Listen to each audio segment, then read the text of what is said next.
ચોથા દિવસનું રાત્રિનું આપણું અંતિમ સત્ર છે. કાલે બસ એક પ્રાયોગિક સત્ર અને અન્ય સત્રને બાદ કરતા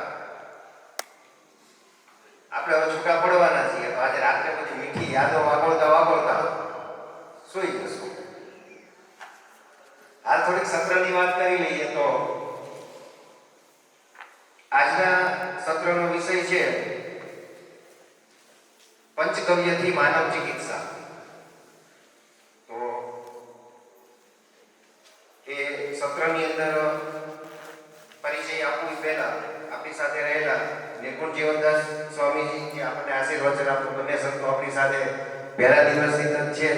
તો પહેલો સંતોના પરિચયથી શરૂઆત કરી, એમના આશીર્વચનથી આપણે અહીં સુધી પહોંચ્યા છીએ અને આપણને હજી આ પવિત્ર અને આધ્યાત્મિક જગ્યામાં બેઠા છીએ. તો આપણને સૌને એવું બળ મળે ક્યાંય ગયા પછી પણ આપણે ગૌ માતાની ખૂબ સારી સેવા કરી શકીએ અને જે નિમિત્તે આપણે એકઠા થયા છીએ એ નિર્વિઘ્ને આપણે પૂર્ણ કરી શકીએ.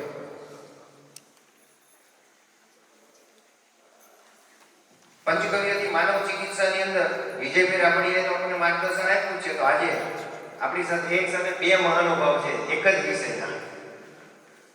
તો વિજયભાઈનું આપણે સાંભળી લીધા છે.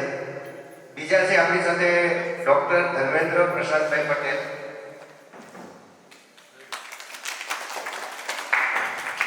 આરએસએસમાં રાષ્ટ્રીય સ્વયંસેવકમાં સંઘની દ્રષ્ટિએ પ્રથમ વર્ષ શિક્ષિત છે અને પોતે આયુર્વેદાચાર્યનો અભ્યાસ કરેલો છે. આયુર્વેદની અંદર ખૂબ ઊંડું જ્ઞાન ધરાવે છે અને એક પ્રગતિના પંથ ચડતા ખૂબ સારી આયુર્વેદાચાર્યની જવાબદારી પણ એમણે નિભાવેલી છે. ગાંધીનગરમાં એમનું નિવાસસ્થાન છે. હાલ ત્યાં આયુર્વેદ પંચગવ્ય ચિકિત્સાલય એ ધરાવે છે. ત્યાં પંચગવ્ય ઉપરથી જે ચિકિત્સા થાય છે એ ડોક્ટર સાહેબને ત્યાં એ ચિકિત્સાલય ઉપર જે ચેલેન્જેબલ રોગ હોય ને એવા રોગોની વિશેષ સારવાર એ કરવાની એમની માસ્ટરી છે. કારણ કે છેલ્લા 20 વર્ષથી એમણે આયુર્વેદ ચિકિત્સાનો ખૂબ અનુભવ લીધો છે અને પંચગવ્ય એમનો વિષય રાખ્યો છે. સરકારની અંદર ડેપ્યુટી સુપ્રિન્ટેન્ડન્ટ સુધીની પણ જવાબદારી ધર્મેન્દ્રભાઈએ સંભાળેલી છે. હાલની અંદર આપણા ગુજરાતના રાજ્યપાલ શ્રી છે, એમના ચિકિત્સક તરીકેની એમની પણ નિમણૂક કરેલી છે. તો એ જવાબદારી પણ રાજ્યપાલના ચિકિત્સક તરીકેની પણ હાલમાં એ કામગીરી કરી રહ્યા છે. એમની પાસેથી આજે આપણને સત્રનો લાભ મળશે. તો પંચગવ્યથી માનવ ચિકિત્સા એ વિષયનો આપણને જ્ઞાનની અંદર વધારો કરી આપશે.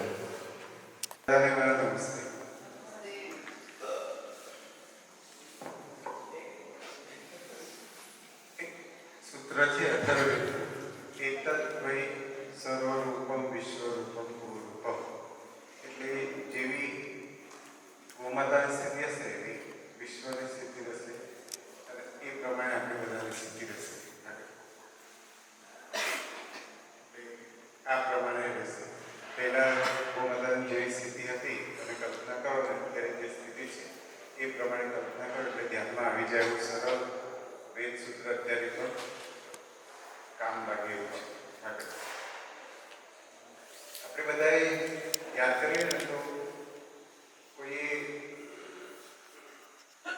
100 વર્ષ જૂનો મેન જોયેલા છે કેટલા લોકો છે આમાંથી? પછી 200 વર્ષ જૂનો મેન જોયેલો, હા. પછી 500 વર્ષ જૂનું મંદિર જોયું કહેવાનું. હમણાં હું આ રીતે એક વ્યાખ્યાન 2017માં હિમાલય ગયો ઉત્તરાખંડમાં. તો ત્યાં એક મંદિર 5000થી પણ વધારે વર્ષોનું શિવ ભગવાનનું હતું. એટલે આટલા બધા જૂના મંદિરો અને હોસ્પિટલ કોઈ 100 વર્ષથી વધારે જોઈ કે એવા કોઈ આમાંથી છે? 100 વર્ષથી વધારે જૂની હોસ્પિટલ કઈ? જૂનાગઢમાં. હા, એટલે હશે તો એકદમ ઓછી હશે. પછી 200 વર્ષથી વધારે જૂની, 200 વર્ષથી વધારે જૂની હોસ્પિટલ એટલે એવી આપણને નહીં જોવા માંગે. બરાબર, મંદિરો આપણે ફટાફટ આંગળીને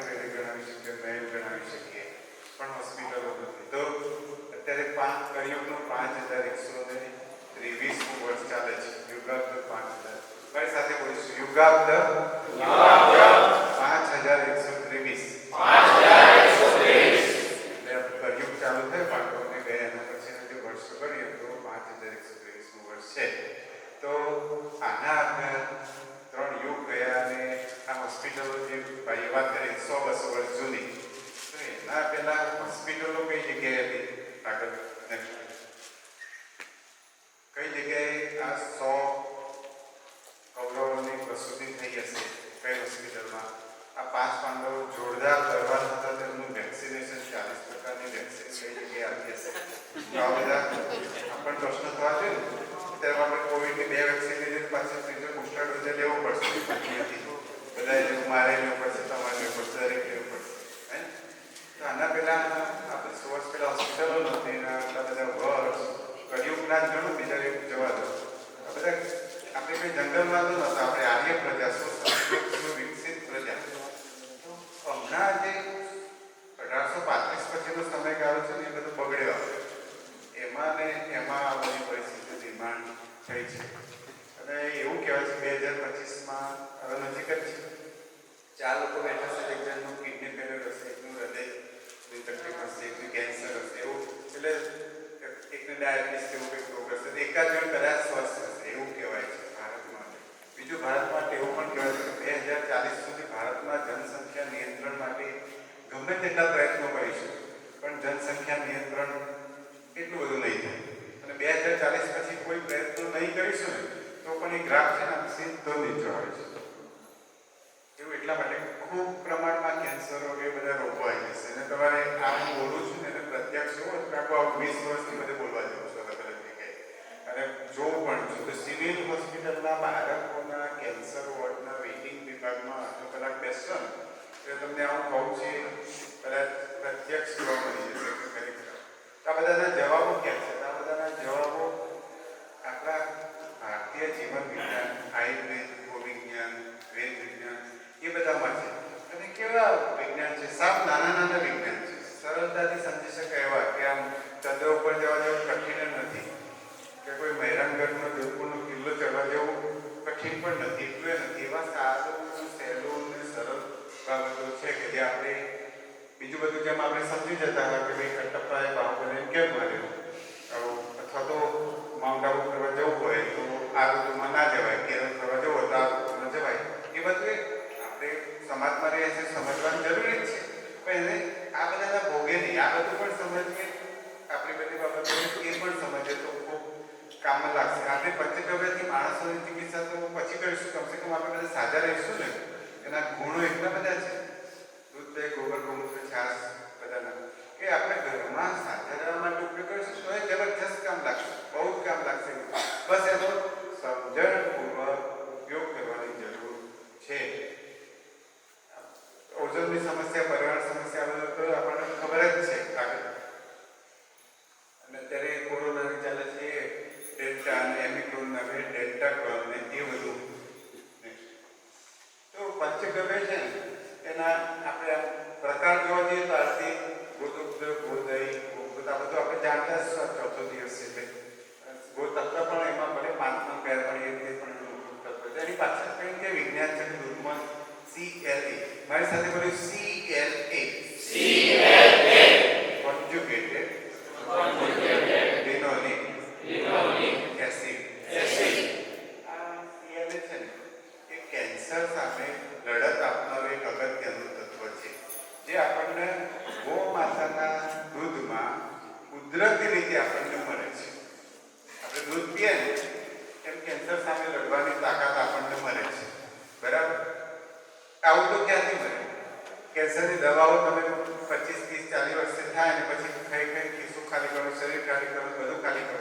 એના બદલે જન્મથી જ બાળકને આપ્યું હોય એક મોટો નોબેલ પારિતોષિક મળે એવો પ્રોજેક્ટ થયો છે, કોઈને હાથમાં લેવો હોય તો, કે 100 પરિવારો કે 10 પરિવારો કે 25 પરિવારો એવા લો કે જેમના બાળકોને જન્મથી જ એ ગર્ભમાં હોય ત્યારથી જ એમના માતા પિતાએ ચોખ્ખું, શુદ્ધ, સજીવ ઉત્પાદનો ખાધા, દેશી ગાયનું દૂધ, દૂધ, દહીં, ગોબર, ગૌમૂત્ર વગેરે જે સેવન પદ્ધતિ સર્વસુત્ર કરેલું, પંચકર્મ કરાવી હોય, આપણે વૈદિક વિજ્ઞાન પ્રમાણે જીવતા હોય. એમની પેઢીમાં આખો ભારતભર કેન્સરગ્રસ્ત થઈ જશે, એમની પેઢીમાં નહીં આવે અને એને નોબેલ પારિતોષિક મળી શકે એવો એક પ્રોજેક્ટ હાથમાં લઈ શકાય છે. CLA નામનું તત્વ એના દૂધમાં આપણને કુદરતી રીતે મળે છે. એ રીતે મારી સાથે બોલીશું સેરિબ્રોસાઇડ. સેરિબ્રોસાઇડ એવું તત્વ છે કે જે મગજના વિકાસમાં કામ કરે છે. એટલે દૂધ પીતા જાઓ મગજનો વિકાસ કરતા જાઓ, દૂધ પીતા જાઓ મગજનો વિકાસ. પણ ભાઈ એ ગોમાતા તમે યુરિયા ડીએપી વાળું પેસ્ટિસાઇડ વાળું બધું ખવડાવ્યું પછી ગોમાતા પાસે ચમત્કારની અપેક્ષા રાખો તો એમાં થોડું એટલી અપેક્ષા ના રાખી શકાય. ગોમાતાને પણ થોડું ચોખ્ખું ખવડાવવાનો પ્રયત્ન કરો. એનું જો કે આખી પૃથ્વી ઉપરના જેટલા પણ ચોપગા પ્રાણીઓ છે એમાં સૌથી લાંબુ આંતરડું એનું છે.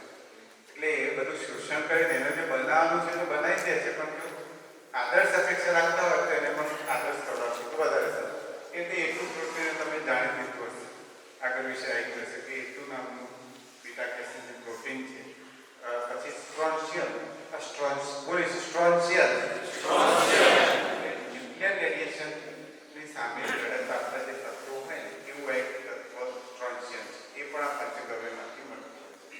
એટલે સુવર્ણક્ષાર એ તો આપણે બધા જાણીએ છીએ કે ઊંધ હોય છે ને એમાંથી બધા એટલા માટે કે દૂધમાં આ બધું હોય છે ને અહીંયા તમારે જૂનાગઢમાં જઈએ સંશોધન થયેલું છે, બરાબર? આટલા દૂધમાં આટલું સુવર્ણનું ક્ષાર હોય છે કુદરતી રીતે. હવે સુવર્ણક્ષાર મારે અત્યારે એ કેમ બોલવું પડે? કારણ કે આયુર્વેદમાં જે ટીબી વગેરે અથવા તો આ કોરોના આવે તો જલ્દી નહોતો પડતો એ બધા. પછી મારે સુવર્ણ વસંત માલતી, પછી સુવર્ણ મહાલક્ષ્મીદાસ રસ, સુવર્ણ સ્વાસ્થ્ય સીતામણી રસ, એ બધી ભારે ભારે દવાઓ આપવી પડે, બરાબર? કેમ કે સુવર્ણમાં એવી તાકાત છે, એન્ટીબાયોટિક જેવી જબરજસ્ત ફટાફટ અસર કરે. એ સુવર્ણક્ષાર ગોમાતા આપણને દૂધમાં કુદરતી રીતે રોજે રોજે આપે છે. રોગ પ્રતિકારક ક્ષમતા સારી બને એના માટે અલગથી ગરો વાટી પીવાની કોઈ જરૂર નહીં. ખાલી દેશી ગાયનું ઘી દૂધ સરખી રીતે ખાસો પદ્ધતિ ઋતુ પ્રમાણે સંતુલિત હોય. વિટામિન અલગ અલગ પ્રકારનું મળશે. ગ્રોથ હોર્મોન મારી સાથે બોલીશું નંદ કિશોરા માખણ ચોરા. જે કૃષ્ણ ભગવાન હતા એને કિશોર અવસ્થામાં માખણની સૌથી વધારે ચોરી કરી હતી. કેમ? તો એ ટીનેજ કહેવાય. ટીનેજમાં બાપુ બાવડાનો વિકાસ વધારે કરવાનો હોય. માખણમાં સૌથી વધારે ગ્રોથ હોર્મોન છે. એટલે આપણે દરેકના ઘરમાં ટીનેજના બાળકો હશે ને, 11 થી 20 વર્ષની ઉંમરવાળા બાળકો હશે, એમને પછી બોર્નવિટા બધું ખવડાવવાનો ખર્ચા કરવા એના કરતાં તો આ ખવડાવીને જોઈ જવું, અનુભવથી ખબર પડી જશે કે આ જોરદાર કંઈક છે. એસિટિલિન નામનો એક પદાર્થ છે કે ગાયના ઘી ખરું ને એને વેદોમાં મારી સાથે બોલીશું આજ્ય, બોલીશું સરપી. દેશી ગાયનું જે ઘી છે ને એના બે પર્યાય વેદોમાં આપેલા છે, આજ્ય અને સરપી. હવે એનો મતલબ શું થાય છે કે સાપ છે ને ઉખાડમાં તેની આજુબાજુની હવા ચોખ્ખી કરી નાખની એક તાકાત છે, બરાબર? એ રીતે ગાયનું ઘીને સળગાવવામાં આવે ને તો એ સળગાવે એટલે એની આજુબાજુના વાતાવરણને શુદ્ધ કરે છે. હવે ઓક્સિજન બહાર પડતો હોય કે બીજા કોઈ ઉપયોગી વાયુ એસિટિલિન જેવા બહાર પડતા હોય, એસિટિલિન વાયુ બહાર પડે છે તો સાબિત થયેલું છે. તો આ જ એસિટિલિનના જે ગુણધર્મો છે એ આજ્ય અને સરપીના પર્યાયોના જે વિવેચન છે એમાં જોવા મળે છે. એટલે વાતાવરણને શુદ્ધ કરનાર છે દેશી ગાયના ઘીનો દીવો, એવું સંશોધનમાં સાબિત થયેલું છે. હવે પહેલા આપણે શું કરતા? અગ્નિહોત્ર. કારણ કે આદર્શ પદ્ધતિ તો અગ્નિહોત્ર છે, સવાર સાંજ, બરાબર? એના બદલે ધીમે ધીમે પછી ધૂપ આવી, ધૂપમાંથી અગરબત્તી આવી ગઈ, અગરબત્તીમાંથી હવે સેન્સરવાળી લાઇટો આવી જશે કે સૂર્યોદય સૂર્યાસ્ત થાય એટલે ઓટોમેટિક એ ચાલુ થઈ જાય, ભગવાન ખુશ થઈ જાય. ભગવાન એને દીવાને કોઈ સીધો સંબંધ હોય ને એના પહેલા તો આપણા ઘરમાં સૂર્યોદય સૂર્યાસ્ત વખતે જીવાણુઓનો ઉત્કર્ષ હોય છે આખા વાતાવરણમાં. તે વખતે ઘરમાંથી જીવાણુ ભગાડી દેવા માટે દેશી ગાયના દૂધમાંથી, દહીંમાંથી, માખણમાંથી ઘી, આ પ્રમાણે બનાવેલા ઘીનો ભલે અડધી ચમચી વાપરો કે 5 ચમચી વાપરો, પણ એવો દીવો કરવાનો છે. એના બદલે શું થાય? મટન ટેલોવાળા કોથળીના ઘીનો દીવો કરવામાં આવે છે. એટલે એનું ભવિષ્યમાં સંશોધન થઈને આવું મારી જે મોટું વ્યાખ્યાન સાંભળતા હશો 2025 કે 2040માં કે પેલું મટન ટેલોવાળું ઘી બાળીનું દીવો કરતા એનાથી ફેફસાનું કેન્સર થતું. એવું જ લેક્ચર સાંભળશો ભવિષ્યમાં કે અગરબત્તી કરતા હતા એનું સંશોધન ઓસ્ટ્રેલિયામાં થયું કે અગરબત્તીથી મગજ સુકાઈ જાય છે.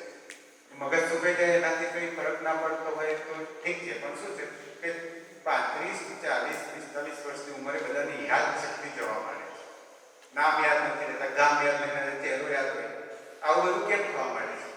તો આવી બધું જે ના કરવાનું આપણે ઘણું બધું કરીએ છીએ અને કરવાનું જે થોડુંક છે એ બધું નથી થઈ રહ્યું. ના કરવાનું અનેક વસ્તુઓ દર અઠવાડિયે, દર મહિને, દર વર્ષે નવી નવી આપણી ડિક્શનરીમાં ઉમેરાતી જાય, આપણી જીવન પદ્ધતિમાં ઉમેરાતી જાય છે. પછી આવા આપણી વ્યાખ્યાનો આપણી જીવન પદ્ધતિ માટે કરવા પડે છે. આવા વ્યાખ્યાનો આપણે જર્મની, ઓસ્ટ્રેલિયા કે યુએસએ ત્યાં કરવા પડે, કારણ કે એમને આવું નથી મળ્યું એમના વારસામાં. આપણું તો લોહીમાં છે આ બધું. અને વ્યાખ્યાનો એક કરવા પડે એ આપણી દયનીય સ્થિતિ છે. આપણા ઉપર દયા આવી છે કે આપણે આપણા પરંપરાઓ વિશે આપણે સમજાવવું પડે. જો કે કડવું સત્ય છે, હું એ સમજતો છું રોજ રોજ આપણે બધાએ એ જ રહેતી હતી. જે ફાયદાકારક કોલેસ્ટ્રોલને વધારે, નુકસાનકારક કોલેસ્ટ્રોલને ઘટાડે. પણ એક બીજું પણ યાદ રાખવાનું, કડવા સત્યો વિજ્ઞાનના જે છે, સંશોધન થયા છે એના, કે આયુર્વેદમાં હૃદય રોગનું ખૂબ સારું વર્ણન છે.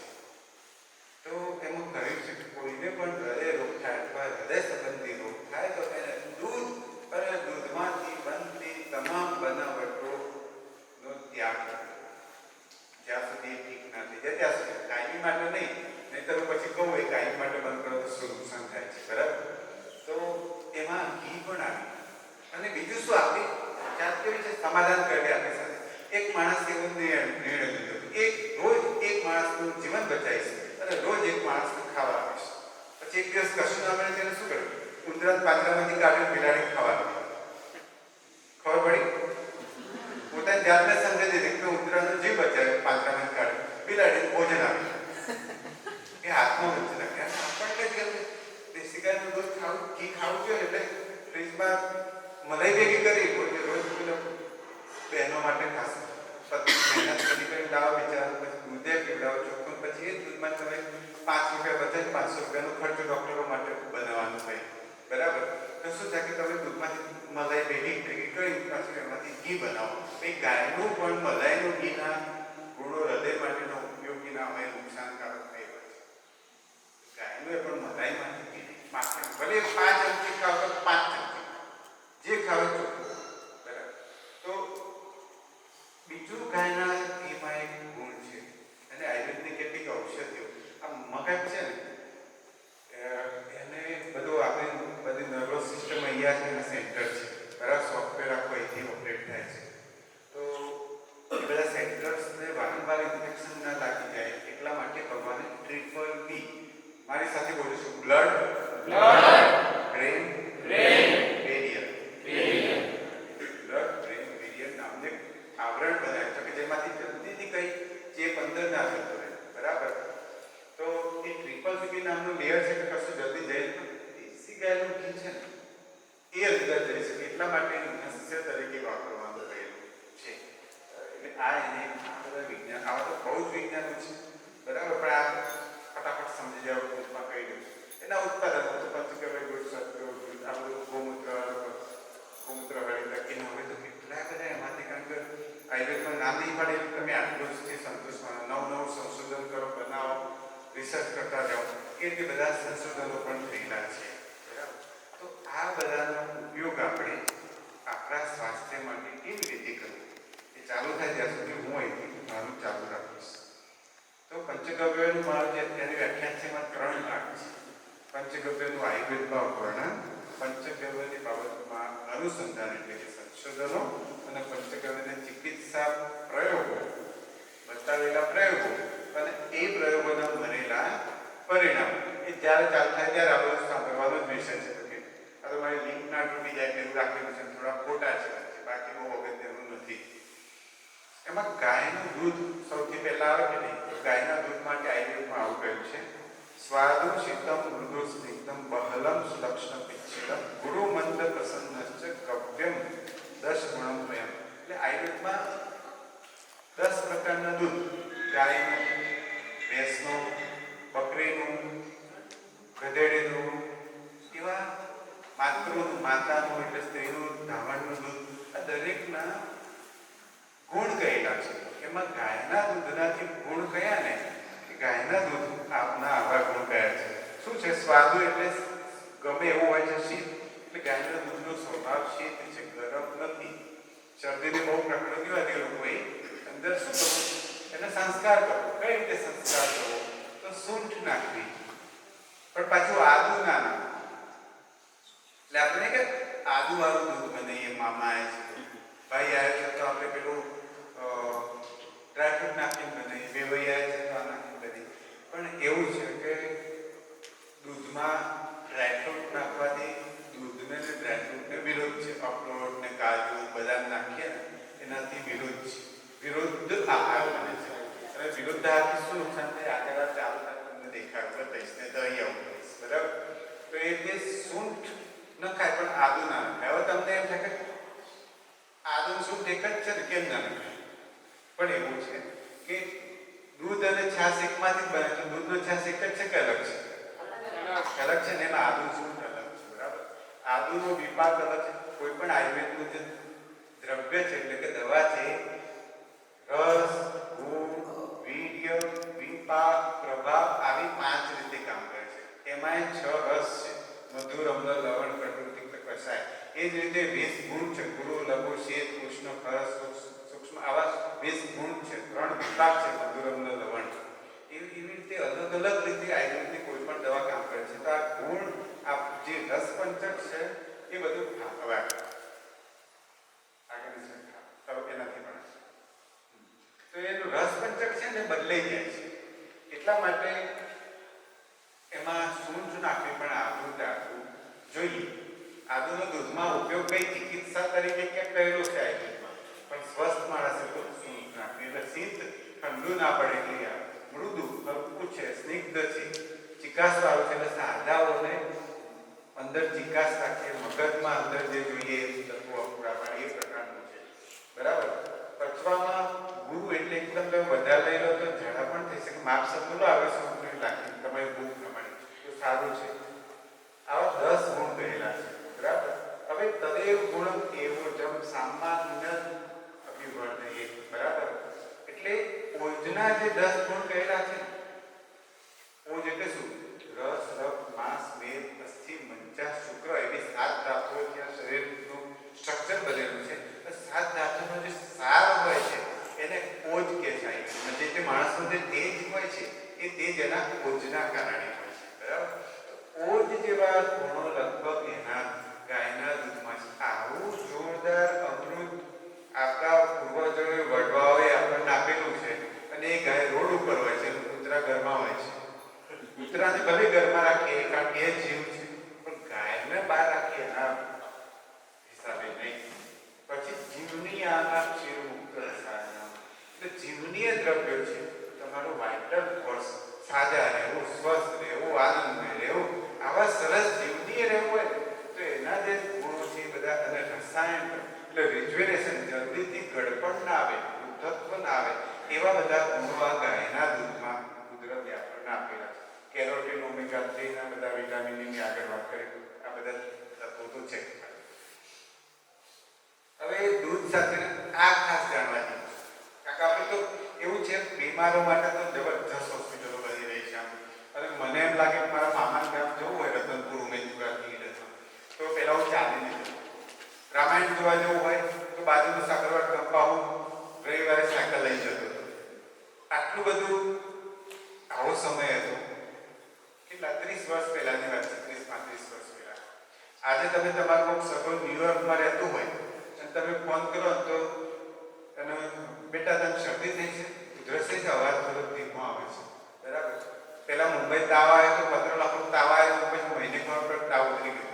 તો આટલી બધી ટેકનોલોજી આમ ફિંગરપ્રિન્ટ ઉપર એટલે ગ્લાસ થઈ ગઈ છે. તો હવે એટલું બધું વધ્યા પછી તો હોસ્પિટલો ઘટી જવી જોઈએ, બીમારીઓ ઘટી જવી જોઈએ.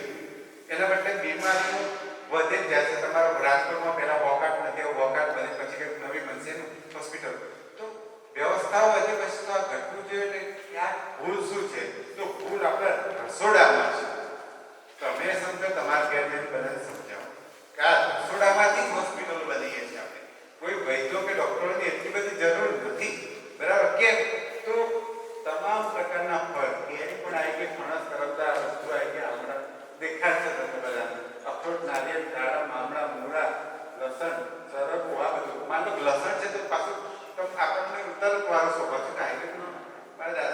બીમાર તો લસણ છીપા પીવડાયેલો ને પણ એ ચિકિત્સા તરીકે અલગ છે. માની લો કે ફણગાવેલા ધાન્ય છે એ આયુર્વેદ એને ઝેર મારે છે.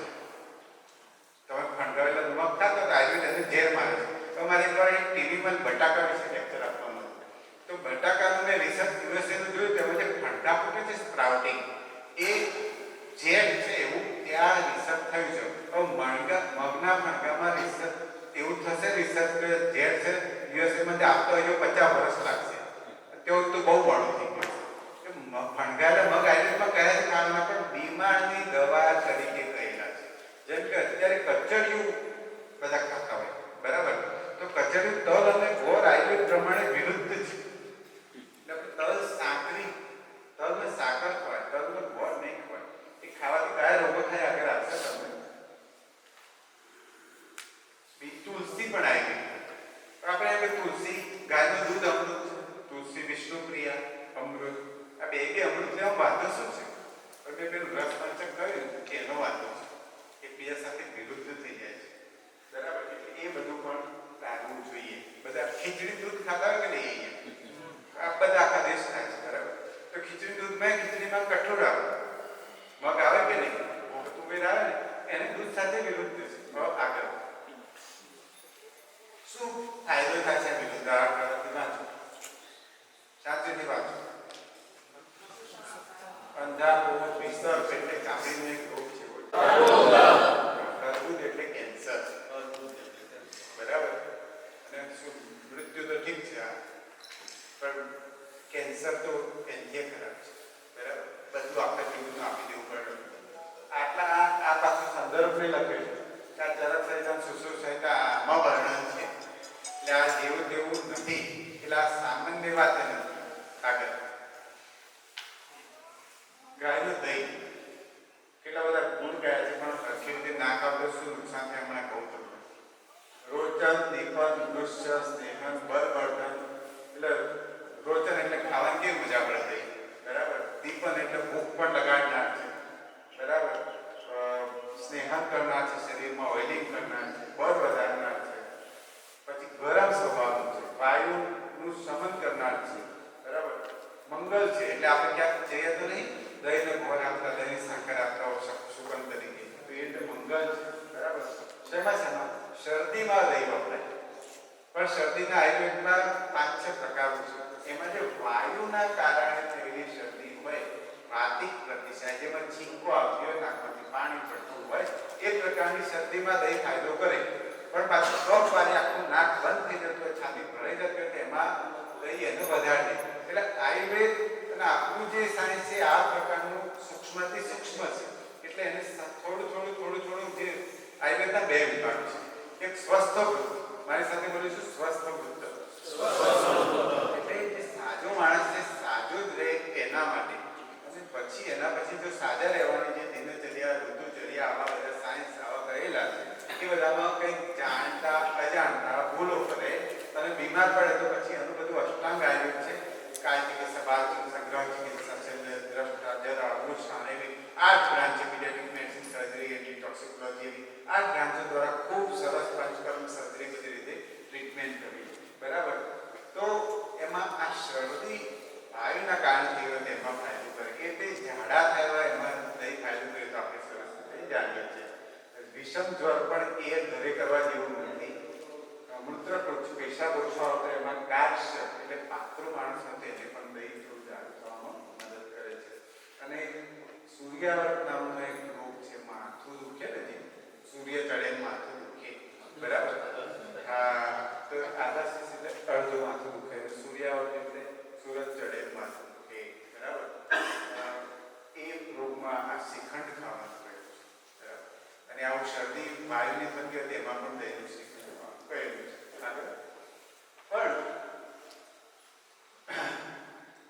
આ બધા આયુર્વેદ પ્રમાણે બધા ટિપિકલ શબ્દો છે. મેદ વધારનાર છે એટલે ઝાડા માણસો દહીં ટાળવું એટલું આમાંથી સમજ.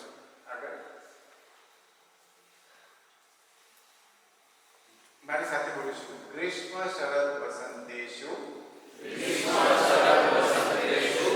પ્રાયશો દધિ ગર્હિતમ. એટલે સાંભળો. ગ્રીષ્મ ઋતુ, શરદ ઋતુ,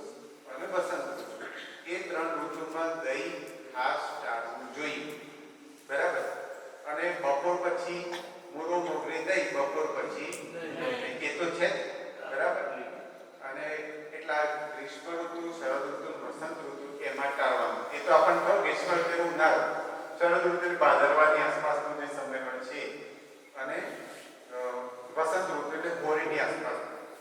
એટલે વસંત ઋતુમાં સૌથી વધારે રોગો થતા હોય એટલે એ રોગો બગાડવા માટે હોળી કરવાની કહેલી છે, બરાબર.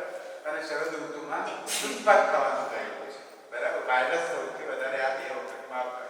ઉનાળામાં ગરમી બહુ હોય એટલે દહીં ચાલવું જોઈએ, ગરમ છે એટલે, બરાબર.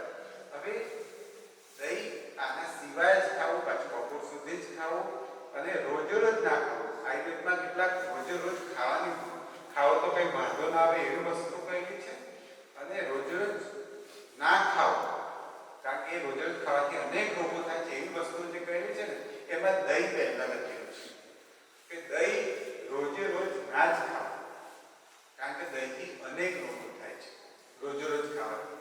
એટલા માટે જે પરિવારોમાં ચાલતું હોય તો ત્યાં આપણા બધા અનેક લોકો સાથે સંકળાયેલા એવા લોકો છે, તો આ રીતે થોડી સમજ કેળવાઈએ બધાની સાથે. થાક દૂર કરનાર છે. આગળ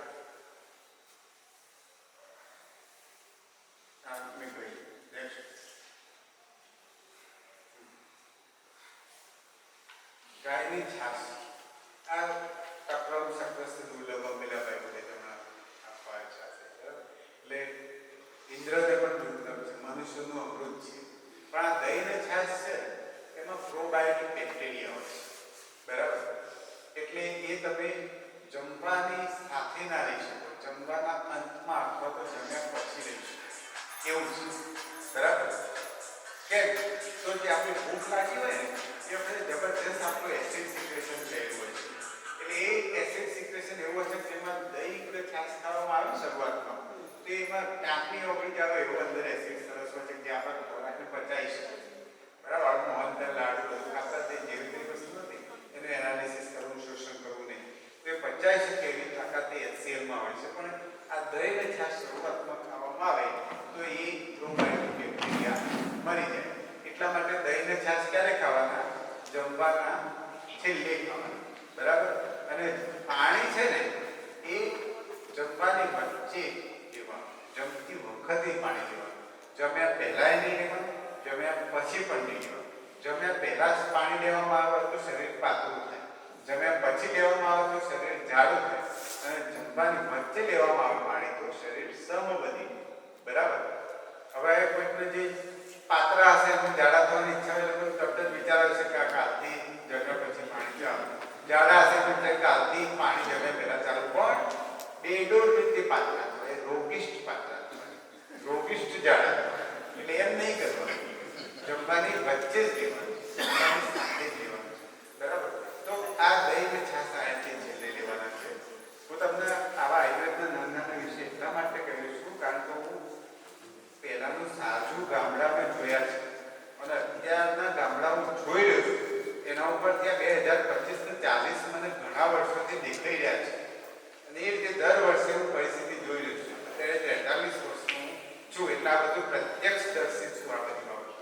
એટલે તમારા ઘેર જઈને અપનાવી શકે એવી બાબતો પણ સાથે બીજે બે વાતો નથી તો જો આયુર્વેદનું કહું, હા, તો એ બધું પણ તમને કામ લાગે એટલે કહી દઉં છું, બરાબર. હવે બીજું એક શું થાય કે આપણે પાછું દહીંના ગુણો કયા લેવાની પદ્ધતિ કે એટલે આપણને પાછા કંઈક ને કંઈક આઈડિયા આવે બનાવવાનું. એમાં શું દહીંમાં નમક નાખી દઈએ, આપણે દહીંમાં છાશનો મસાલો નાખી દઈએ, પણ દહીંમાં પ્રોબાયોટિક બેક્ટેરિયા હોય એટલે તમે મીઠું નાખો ને એટલે બેક્ટેરિયા મળી જાય. એટલે બેક્ટેરિયાની એક બોડી તમારા પેટમાં રહે છે એવું નીકળવાનું. છાશમાં વાંધો નથી પણ દહીંમાં નથી, બરાબર. તો આ એક ધ્યાન રાખવાનું છે. હવે છાશના શોખ એટલે સોજામાં છાશ ઉપયોગી થાય, પણ સોજા જે આયુર્વેદ પ્રમાણેના જે અલગ અલગ રોગો હોય છે થોડા પ્રકાર પ્રમાણે છે.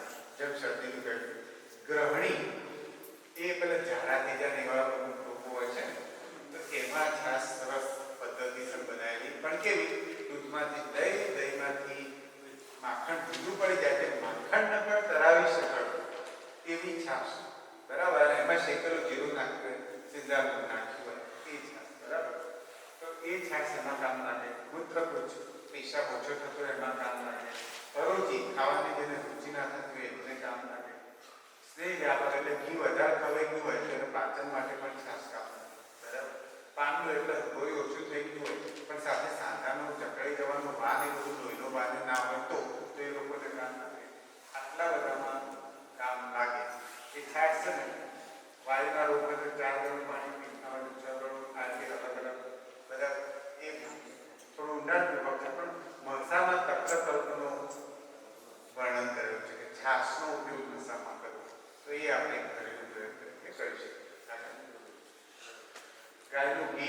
મારી સાથે બોલીશું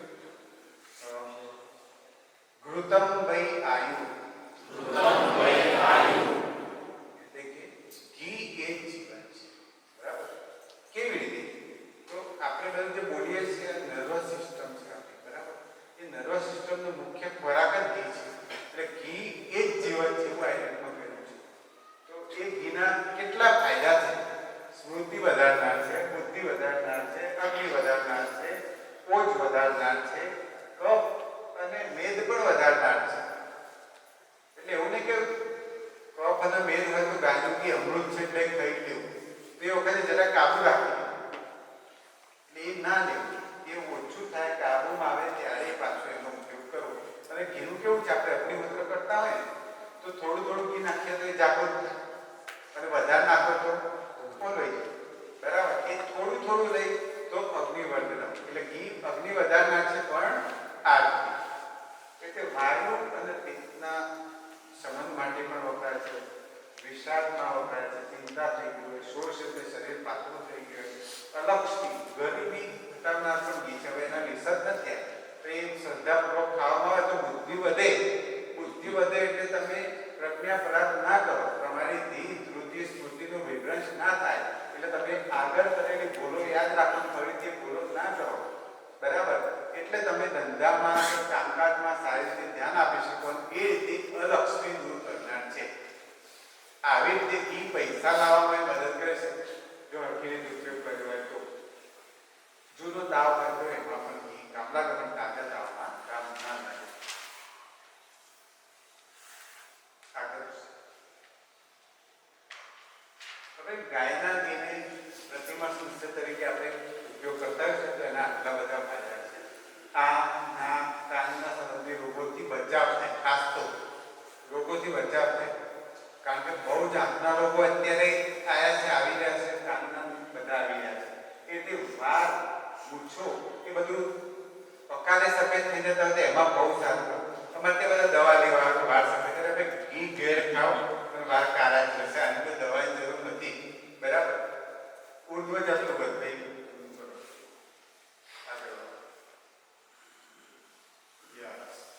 ઉર્ધ્વ જતું બધે એટલે આટલાથી ઉપરના ભાગના રોગો ના થાય. સુપ્રાક્લિયરના પછી અકાલ વૃદ્ધાવસ્થા, એજિંગ પ્રોસેસ, ઘડપણ આવી જાય બધા 45-50 વર્ષ તો એ ના જાય એવું થાય. મોઢું સુગંધિત રહે. બરાબર? આ નાકમાં ગાયના ઘીના ટીપા નાખ્યા. પછી હનુ એટલે આ ચડવું, નાક, માથું, ત્રિક પ્રદેશ એટલે આ અને આ, પછી બાહુ પકડી રાખે. બરાબર? હા. અને છાતી, એના અવયવોમાં બળની પ્રાપ્તિ થાય છે. બરાબર? બહાર ફરી જવાના, ઓછા થઈ જવાના બહુ જ દવાખાના ચાલે છે. એ ખરેખર આ બધું સમજણપૂર્વક ઘેર કરવામાં આવે તો કોઈ ખર્ચા કરવાની જરૂર નથી. હા. હવે જે આપણે નસ્ય કરતા હોય ને તેમાં શક્ય હોય ત્યાં સુધી માથું છે ને આ નાખવાનું છે નસકોરા. બરાબર? સીધા સુઈ અને પછી માથાને 35 ડિગ્રી જેટલું કે એનાથી વધારે નમાવી એટલે આપણે નસકોરા સીધા થાય. કારણ કે nostrils are the gateway of brain. આ નસકોરા છે મગજનો દિલ્હી દરવાજો છે. ત્યાંથી જ બધું એન્ટ્રી થાય મગજમાં. બરાબર? રોગોની એન્ટ્રી થાય અને ફાયદા કરનાર વસ્તુઓની. પણ એ મગજ છે એ કફનું સ્થાન છે. બરાબર? અને ઘી કફ મેદો વિવર્ધનમ આગળ મેં કહ્યું. અને આપણે રાત્રે સૂતી વખતે નાખીએ તો રાત્રિ કફ પ્રભાવ. રાત્રિનો સ્વભાવ જનરલ કફ પ્રભાવ આવે. એટલે જેટલા પણ નાખતા હોય તો શક્ય હોય તો વૈદ્યકીય સલાહ હોય તો જ રાત્રે સૂતી વખતે નાખવું. નહીતર દિવસે ગાયનું ઘી નસકોરામાં નાખવું. રાત્રે ના નાખવું. રાત્રે તેલના નસ્ય છે રાત્રે કરવા પ્રતિમર્શ નસ્ય. અને નસ્ય છે 2 ટીપા સુધી મર્યાદિત છે પ્રતિમર્શ નસ્ય. પછી જે 2 ટીપા કે વધારના ટીપા છે એના બધા કેટલાય કડક નિયમો છે. એની અસરો પણ છે અને એની આડઅસરો પણ છે. પણ 2 ટીપા સુધીના 14 સમય કર્યા છે ને એટલા બધા ગુણ કર્યા છે કે પેલા 5 ટીપા 10 ટીપા આવી ડોક્ટર પાસે કરાવવા આવવાની જરૂર જ ના પડે. તો એ રીતે કરવું. સામાન્ય નવશેકું રાખવું અને નસકોરા સીધા કરીને બધે નસકોરામાં નાખવું. હવે પગના તળિયે માલિશ કરવાના ફાયદા ગાયના ઘીના. અથવા તો બીજા કોઈ દલ્લા દિલ્લા કરીએ તો પણ. તો WHO માં હમણાં ગયા દશકામાં એક રિસર્ચ થયું વર્લ્ડ હેલ્થ ઓર્ગેનાઇઝેશનમાં કે પગના તળિયાના અને આંખને જોડતી કંઈક રચના છે. એટલે આવું સુશ્રુત સંહિતામાં કહ્યું છે કે પાટા પ્રેમ કરો તો આંખના ફાયદો થાય છે. આગળ આવશે પગના તળિયા થાકી જશે તો એમાં કામ કરશે, પગ જકડી જતા એમાં કામ કરશે, ચામડી ડ્રાય થતી હોય, તળિયે દુખાવો થતો, તળિયા ધેરા લાગતા હોય નર્વસ સિસ્ટમના કારણે તેને. નેક્સ્ટ, ચામડી કોમળ થાય છે, પગ મજબૂત સ્થિર બને, સારી ઊંઘ આવે છે. ઊંઘની કેટલીય દવાઓની ફાર્મસીઓ છે એ આ રીતે ઉપયોગ કરવામાં આવે. નાકમાં ટીપા નાખવામાં, માથામાં માલિશ માટે, પગના તળિયે ઘસવામાં. એ 95% ફાર્મસી બંધ થઈ જાય છે. 95% ઊંઘની દવાઓની દુનિયામાં જરૂર ના પડે. તમે આ ઘીને પદ્ધતિસર પેકિંગ કરો, પદ્ધતિસર પ્રોપોગેટ કરો, આખી દુનિયામાં તમે આવા તૈયાર રહી શકશો. પણ એવું પદ્ધતિસર એને જ પાછું તમે રાત્રે નાખશો નસ્તરામાં તો એ ઊંધું કામ કરશે. રુદ્રસ એટલે સાયટિક આમાં સરસ મદદ કરે છે. પગના વાડિયા માટે આગળની કરી. નેક્સ્ટ, જો તમને નવાઈ લાગશે કે સુશ્રુત સંહિતા છે એમાં આંખના 76 રોગોનું વર્ણન છે. તો વિચાર કરો કેટલું બધું આયુર્વેદ જોરદાર હશે. કાનના 28, નાકના 31, મોઢાના 64, માથાના 11. આ આટલું બધું વર્ણન છે. આ બધામાં જે દવાઓ છે એ દવાઓમાં ગાયનું આ પંચગવ્ય જે આગળ મેં કહ્યું એ બધાના ઉપયોગ છે અલગ અલગ પ્રકાર. એવું જોરદાર છે આપણો પંચગવ્ય. તમને નવાઈ લાગશે, કેરળમાં એક શ્રીધરિયમ નામનું ગામ છે. એ શ્રીધરિયમ ગામમાં 350 પથારીની વ્યક્તિગત માલિકીની આંખની આયુર્વેદની હોસ્પિટલ છે. આંખની આયુર્વેદની હોસ્પિટલ હોય, એક તો આયુર્વેદની હોસ્પિટલ જ ના હોય એવું મગજમાં આવે. એ વળી આંખની ના હોય. એ 350 પથારીની એ ગામડામાં 5 બેડની ચાલુ કરી દીધી. એ લોકોએ ચોટલી બાંધી દીધી અને પાછળ પડી ગયા. કામ ઉપર જ કામ કરવું છે. તો આવી 350 પથારીની હોસ્પિટલ આખી દુનિયામાં આરપીના ને એવા બધા આંખના ને એલોપેથીના આંખના ડોક્ટરો ત્યાં નોકરી કરે છે. એવું બધી કામની હોસ્પિટલો હતી આયુર્વેદની પહેલા, મોઢાની એવી આખા બ્રાન્ચની અલગ અલગ હોસ્પિટલો હતી. પણ બધું જતું રહ્યું એમાં આ જતું રહ્યું. આપણે ગુણગાન કરતા રહે કે આપણે આવું હતું પણ વર્તમાન. નેક્સ્ટ, ગોમૂત્ર સુમધુર કિંચિત દોષકના રોગી દૂર કરનાર છે. ખાસ ગાયના ટીબી પેશન્ટો ટેસ્ટ કરાયેલા હોય, ગાયનો ચોખ્ખો ખોરાક હોય, વાછરડીનું મૂત્ર હોય તો કુંડીમાં સરસ કામ કરે છે.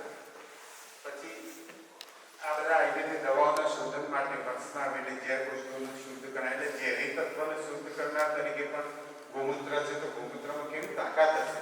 નેક્સ્ટ, મેં આગળ કહ્યું માખણ તો કેવું શ્રીપંચ છે, અગ્નિ વધારનાર છે, ભૂખ વધારનાર.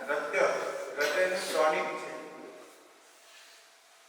ગ્રહણી, અર્શ એટલે મસા, એ બધામાં અડધી ખાસ કરીને જે મોઢાનો લકવો હોય છે એ મોઢાના લકવામાં એ માખણનો દવા તરીકે માખણની સાથે લસણની ચટણી બનાવીને એનો લેપ કરવાનો, માખણ ખાવા માટે આપવાનું, લસણની ચટણીની સાથે માખણ ખાવા માટે આપવાનું. હમણાં જે યુએસએનું મારું એક પેશન્ટ હતું તેને થઈ ગયું તો અહીંથી દવા મોકલી એના પેલા બેનને આખું મોઢું ખેંચાઈ ગયું. તો ખાલી આ માખણ અને લસણથી એ બેન સરસ થઈ ગયા. ફિઝિયોથેરાપી છે એટલે આવું બધું છે. પણ સ્પેસિફિક ટુ ધ પોઈન્ટ તમે ગા કરો તો નહીતર પ્રોત્સાહનથી પડે તો ચૂકો નહીતર રાગી તો ટીપમાં. નેક્સ્ટ, ગોબર સર્વમંગલા. બરાબર, પ્રસવ માટે આપણા જે અખિલ ભારતીય ગૌ સેવા પ્રમુખ છે માનનીય શંકરલાલ એમણે કેટલાય બધાને નોર્મલ ડિલિવરી માટે ગોબરના રસનો પ્રયોગ કરેલો છે. એટલે તમારા બધાના ઘણા સંપર્કમાં છે, પૂછીને પદ્ધતિસર કરાવી શકાય. જાણીને પછી આપણે બધા જે ગોબરનું લીંપણ કરીએ છીએ ને એટલે આયુર્વેદમાં એને સર્વમંગલા, મંગલ બધી વસ્તુઓમાં આને પવિત્ર કરે. એટલા માટે ગોબરનું લીંપણ એટલે ભારત હોય ત્યાં લીંપણ ખરેખર દેખાવું જોઈએ એવું જોરદાર લીંપણનું આપણું સાયન્સ વિશે લેક્ચર ચાલેલું છે. એટલા બધા એના ગુણો છે ગોબર. નેક્સ્ટ, આપણને આ ગાયનું ઘી ના હોય ને ગોમાતા ના હોય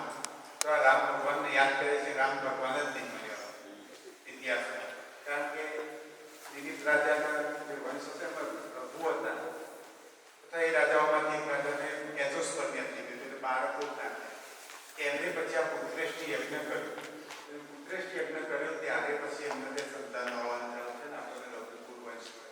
એટલું બધું ગોમાતાનું રાજા દિલીપ અને રાણી સુદક્ષિણા એમણે નંદીની લગભગ ગાયનું નામ છે એ ગોમાતાની પૂજા કરી અને દૃષ્ટિ અર્થ કરી. નેક્સ્ટ ખાસ માનસિક રોગો ઉન્માદ અકસ્માત એટલે સ્ક્રિઝોફ્રેનિયાની બધા રોગો ઓસીડી ઓબ્સેસિવ કમ્પલ્સિવ ડિસઓર્ડર બારંવાર હાથ ધોવાની બારંવાર મોઢું ધોવાની એક જ વસ્તુ એક જ જગ્યાએ મૂકવાની બધા જે ધીમે ધીમે પ્રોબ્લેમ હમણાં દિવ્યભાસ્કરમાં બધી હિરોઈનોને બધા આવી ટેવો છે ઓસીડી છે બધા બરાબર તે એની દવા પંચગવ્ય ગ્રુપ છે પણ હવે એમને મોકલાવે કોણ મોકલાવો તો પ્રિયંકા ચોપરા તો બધું આખી સિરિયલ પેલી બતાવે એવો જોરદાર ત્યાં મારા અમેરિકાના ભાઈને મળીને આવ્યો હમણાં સવારે અહીંયા આવતા પહેલા તેમણે કહ્યું કે પ્રિયંકા ચોપરા ત્યાંની આપણી ભારતીય છોકરીઓને આખી બદલી રહી છે એના વ્યક્તિ કે તમે રોધવા માટે થોડી છો બરાબર તમે ઘર ચલાવવા માટે થોડી તમે તો સમાન કરતા જોરદાર છે એમ ભાઈ ત્યાં એક પ્રિયંકા ચોપરાની ઓસીડી છે બરાબર એને જ્યાં મોકલાવ થાય પણ કોણ પ્રશ્ન એ પંચગવ્ય ગ્રુપ છે તો આ બધા લોકોમાં વમન વિરેચન બસ્તી નસ્ય પીવા માટે એ રીતે જોરદાર કામ કરે છે સરસ ચિકનગુનિયા એમાં પલંગ કસાદી આ રોગ દરેક ગોશાળા બની શકે એવું છે પલંગ કસા એટલે ભૂગર લીમડાના પત્તા સૂકા ઘોડાવજ કુષ્ઠ નામની ઔષધિ ગાંધી દુકાનમાં હરણી સરસવ પીરા સરસવ તમે ગામડામાં જજો કે બધું કઈ પેલું કઈ વર્ગણ વર્ગ્ય કઈ પણ થાય તો સરસવનું દૂધ કરતા હોય એ આયુર્વેદમાં ધ્યાન પછી સરપી એટલે આવી પાછું સરપી એ ગાયનું ઘી આ તમે કરો એટલે બધા કેટલાય વાયરસ વાળા રોગો ચિકનગુનિયા સાથેના બીજા અત્યારે પણ કોરોના હોય બરાબર ગોબરનું જે આપણે ઘરે ગયું સવારે સરસ ગોબરનું નાનું કુંડા જેવું તો આપણું અને એમાં આવું એક ધૂપ હતું સંગાયું સરસ ધૂપ કોરોના નથી આવ્યું બરાબર આવું બધી ગોશાળાઓ કરી શકે અને આવા સાધનો કરી શકે સગર્ભાવસ્થામાં પંચમે મનઃ ષષ્ઠે બુદ્ધિ એટલે 5મા મહિનામાં મનનો પ્રાદુર્ભાવ થાય ગર્ભમાં 6થા મહિનામાં બુદ્ધિ પ્રાદુર્ભાવ થાય અને 1લા મહિનામાં ગર્ભ છે એ કલલ એટલે પ્રવાહી જેવો હોય તો એ વખતે ગાયના દૂધનો બહુ જ ઉપયોગ કરેલો છે અને આ ષષ્ઠે બુદ્ધિ 6થા મહિનામાં ગાયના ઘીનો બહુ જ ઉપયોગ કરેલો છે એ કરવામાં આવે તો પણ આટલી બધી પીડિયાટ્રિકની હોસ્પિટલો આટલી બધી વેક્સિનેશન સેન્ટરો એ બધાની બહુ જરૂર ઓછી પડે આ છે ઓડિશાથી આવ્યા હતા જેમ રાજા દિલીપની મેં વાત કરી એ જ રીતે અમને પણ કેતુષ્પર્ણની ત્યારે 400 વતની છે દશરથ શર્મા અને એમના પત્ની રંજનબેન એમનો બાળકો નહોતા ખાસા પેટ્રોલ પંપને ત્યાં મારી છે પછી મારી પાસે આવીને વમન વિરેચન બસ્તી આ બધું ફૂડનેચર આ બધું ગાયના ઘીમાંથી બને દબાવ એનો બાબો છે ને બે છોકરી છે આવડા મોટા બાળકો છે કે એમના ભાઈ વિનય શર્મા એને પણ બાળકો મળે તો એને ટ્વિન્સ દીકરી હોય આવા અનેક લોકો છે કે જેમના ઘરે બાળકો આવે છે એજોસ્પર્મિયા એટલે એલોપેથી સાયન્સ એવું કહે છે કે એમાં બાળક કદી થાય થંભરું બરાબર અને આયુર્વેદ આવા અનેક લોકોના ઘરે બાળક લાયેલું છે એવું ગોમાતાનું તાકાત છે વાત વ્યાધિ વાયુના રોગો સાંધાના રોગો મણકાના રોગો કમરના રોગો એ બધામાં અસ્થિ શુક્લા હાડ સાકર જોઈ છે બધા હાડ સાકર કેટલાય જોઈ છે હા એ હાડ સાકરમાં ગાયના ઘીને સિદ્ધ કરવાનું હોય છે તો એ બહુ જ હાડ સાકરને છોડી નાખવાની આ તો ઘરેલું પ્રયોગ એ આમાં કોઈ આયુર્વેદિક ચંદ્ર પ્રભાવ બી નહીં કે સંપત્તિ નહીં તમે જાતે ઉપયોગ ના કરી શકો એને છોડી નાખવાનું પણ કેવું હાડ સાકરમાં એવું તત્વ છે જેને કારણે ખંજવાળ આવે બરાબર એટલે એને ઘીવાળા હાથથી કરી અથવા છોડી નાખવાનું અને પછી એનો જે અંદરનો પલ્પ હોય ને એને ગાયના ઘી સાથે છૂંદી નાખવાનું બરાબર અને એમાં પછી આપણે અડદનો લોટ અથવા તો ચણાનો લોટ અને એને ગાયના ઘીમાં વડા બનાવવા જેમ ભજીયા શું કહો છો અને ગોટા કે તો એવી રીતે બનાવે આ બધા મણકાની બહુ જ દર્દીઓ મારો વિષય છે મણકા ઢીંચણ મગજ એટલે બહુ જ દર્દીઓ આવે છે મણકાના અને મણકા બગડે જ ને એવું ઘરે થાય એવું છે આપણે ઘરે શો પ્લાન્ટ વાવીએ મની પ્લાન્ટ વાવીએ એના બદલે હાડ સાકરનો વેલો કેમ ના વાવી શકીએ તો હાડ સાકરનો વેલો વાવો ને અઠવાડિયામાં 15 દિવસ મહિને આવા ભજીયા બને 2-5 દિવસ તો મણકા નહીં બગડશે સાદાના કેટલી બધી હોસ્પિટલો ચાલે છે અને પાછી એ જ હોસ્પિટલમાં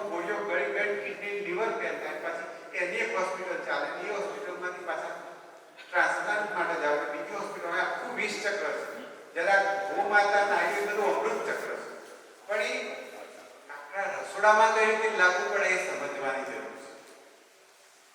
અર્જુન શેરપા, અર્જુનને છાલ મળતી હોય ગાંધી અને એનું દૂધમાં ઉકાળેલો હૃદય તમારું ઓછું બગડશે. નેક્સ્ટ. જો આ છોકરી છે 1 ઇંચ સારો નતો, શરીરનો 1 ઇંચ સારો નતો, પછી મારે ત્યાં મોકલી એ વખત ગવર્મેન્ટમાં નખ પણ બગડી ગયા હતા એને બધું આ પંચકર્મ કરાય મેરેજ બધું. પણ ખાસ તો ગાયની છાસથી અને રોજ મોડો કલાક સુધી અઠવાડિયું સુધી પહેલા નવડાવી એને તકડાદાર કે સર્વાંગ તકડાદાર ઔષધિઓ થોડી નાખી, પણ એમને નહીં કરી શકાય. આ તો ચામડીનો કંઈક અમુક રોગ હોય કે જેમાં ઘરે થોડું ટ્રાય કરી શકાય એટલા માટે. તો એનો વિશ્વાસ આવે બહુ સારી થઈ જશે હવે પંચકર્મની, પછી પંચકર્મ ઉપર લીધી. તો અત્યારે આ છોકરી એકદમ નખમાય રોગ નથી એવી સરસ છે, માટે પણ 10 વર્ષ થઈ. કુષ્ઠ એટલે સોરાયસિસ, સોરાયસિસ આ જો આ પહેલાનો પગ જો પછીનો પગ જો દેખાય. આ બધું આપણે આ પંચગવ્યની દવાઓ એકબીજાના કારણે સંભવ છે. નેક્સ્ટ. આ જો આ કમર પહેલા પછી પગ આ નીચે પહેલા છે પછી ના છે, બરાબર. નેક્સ્ટ. આ ભાઈ છે શંકરભાઈ, એમના નખે જતા રહે છે સોરાયસિસ. તો આપણું પેલું ગાયના ઘીને તિક્ત ઔષધિઓ એટલા ગરોળ એ બધા જે પંચતિક્ત ઘરું જ બનાવતા હોય તે તિક્ત ઔષધિઓને સિદ્ધ કરીને પીવડાયેલું અને દવાઓ આપેલી છે. શંકરભાઈના નખે પાછા આવી ગયા. ચાંદીસના ગામ છે ગાંધીનગરની બાજુ, અરે માટે લગભગ 12 વર્ષ થયા, હજુ સુધી કોઈ રોગ નખમાં આવ્યો નથી મટ્યા પછી. એટલું બધું આ પંચગવ્યમાં તાકાત છે, પણ સમજીને કરો તો. નેક્સ્ટ. આ છોકરી સફેદ દાળ એમાં બહુ સરસ આપણું ગૌમૂત્રને બધું કામ કરે છે. ગૌમૂત્રમાંથી જે લ્યુકોડર્મા માટેની દવાઓ બનાવે. નેક્સ્ટ. આ છોકરાના હાથ આખા પકડી ગયા તો સદ્ધો ગાયના ઘીને તાંબાની થાળીમાં 100 વખત ધોવામાં આવે અને પછી એ મતલબ બગાડ આવું આજે થાય આખા સરસ કોમળ થઈ ગયા છે. નેક્સ્ટ. પાછળ કેવું છે ત્રિકોણ, આ કેવું છે. નેક્સ્ટ. આ પેલી છોકરી છે ને માથામાં સફેદ ડાઘ પછી જતા પછી. નેક્સ્ટ. જે જાડિયા રોગ હોય, મેદો રોગી હોય અને જે લોકો જાડા હોય ને ડાયાબિટીસ હોય એટલે ગૌમૂત્ર અર્ધ અને ગૌમૂત્ર અરડે, ગૌમૂત્ર તે સિદ્ધ કરેલી અરડે. પણ પાછું આપણને ડાયાબિટીસ વાળા બધામાં ગૌમૂત્ર અરડે ગૌમૂત્ર કાપી દઈએ તો પાછું એને પલ્સર ચકનાઈ જોવું હોય, બરાબર. અને પાત્રો ડાયાબિટીસ વાળો હોય, ઇન્સ્યુલિન ડિપેન્ડન્ટ હોય તેમાં નહીં. નેક્સ્ટ. યજ્ઞ ચિકિત્સા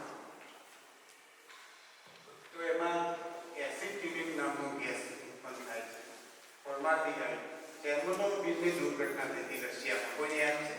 રશિયામાં એક અણુ દુર્ઘટના થઈ હતી ચેર્નોબિલ, બરાબર. તો એ વખતે ખેતરોમાં વિનાશ રહી ગયો આજુબાજુ, પણ અમુક ખેતર હતા એમાં એવો પ્રશ્ન ના થયો. પછી તપાસ કરી તો એ લોકો ઊંધવાળી ગાયો ને ગોબર ગૌમૂત્રથી ખેતી કરતા હતા ને એ બધું પેટમાં જાય ખેડૂત એ બધું જ ખાતો હોય તો ત્યાં પ્રોબ્લેમ ઉઠા થાય. પછી તપાસ કરી તો એ લોકો પછી ભારતથી બધા પંચકર્મ અને પંચગવ્યના નિષ્ણાતો બોલાવ્યા અને એના પછી રશિયામાં આ લોકો પ્રચાર પ્રસાર ચાલુ થયો, બરાબર. એ રીતે ભોપાલ ગેસ કાંડ હતો ને એમાં પણ એવું થયું કે કુશવાહાનો પરિવાર હતો અને બીજો રાઠોડનો પરિવાર હતો. એ બે પરિવારોમાં કંઈ જ ના થયું. એક પરિવારની બેન હતા ધર્મપત્ની, એમણે કહ્યું કે આપણે ભલે અહીંયા રેલવે સ્ટેશન ઉપર જ છે, હવે તો જગ્યા મળવાની નથી, ગેસ આટલા સુધી આવી ગયો કે આપણે અહીંયા જ અગ્નિહોત્ર ચાલુ કરતા. આડી સમાજ હતા સાથે રાખતા હતા, ત્યાં જ અગ્નિહોત્ર ચાલુ કરતી, બરાબર. અને બીજો એક પરિવાર એમને ઘરે સતત કર્યું. તો આ ઇતિહાસમાં નોંધાયેલી ઘટના છે. તો અગ્નિહોત્રમાં શું શું હોય? શું હોય? ગોબર હોય, બરાબર. ગાયનું ઘી હોય, બરાબર. બધી ઔષધિઓ હોય. પણ એ જ અગ્નિહોત્ર પાછું તમે ચોખ્ખું ના નાખો, ગાયનું ઘી પછી પેલું નાખો તો પાછું ફેફસાનું કેન્સર કરી શકે, બરાબર. એટલે જેટલું કરો એટલું ચોખ્ખું કરો, સમજીને કરો તો આપણું જોરદાર ગેસ દુર્ઘટનામાં કામ કરે એવું જોરદાર છે. વોશિંગ્ટનમાં પરાંજપે નામના આપણા વિદ્વાન હતા. તો એ 1980માં અમેરિકા ગયા અને ત્યાં એમણે વોશિંગ્ટનમાં અગ્નિહોત્ર યુનિવર્સિટીની સ્થાપના કરી છે. ત્યાં બધા ખેડૂતો આપણે સમજતા હોય, બરાબર? તો એ પણ અગ્નિહોત્રથી આવે એટલા માટે યજ્ઞોએ શ્રેષ્ઠ નામ કાઢ્યું. નેક્સ્ટ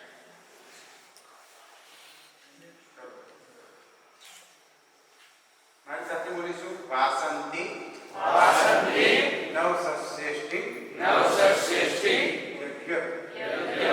વાસંતી નવસશ્રેષ્ઠી યજ્ઞ. એટલે વાસંતી એટલે વસંત ઋતુમાં કરવાનું.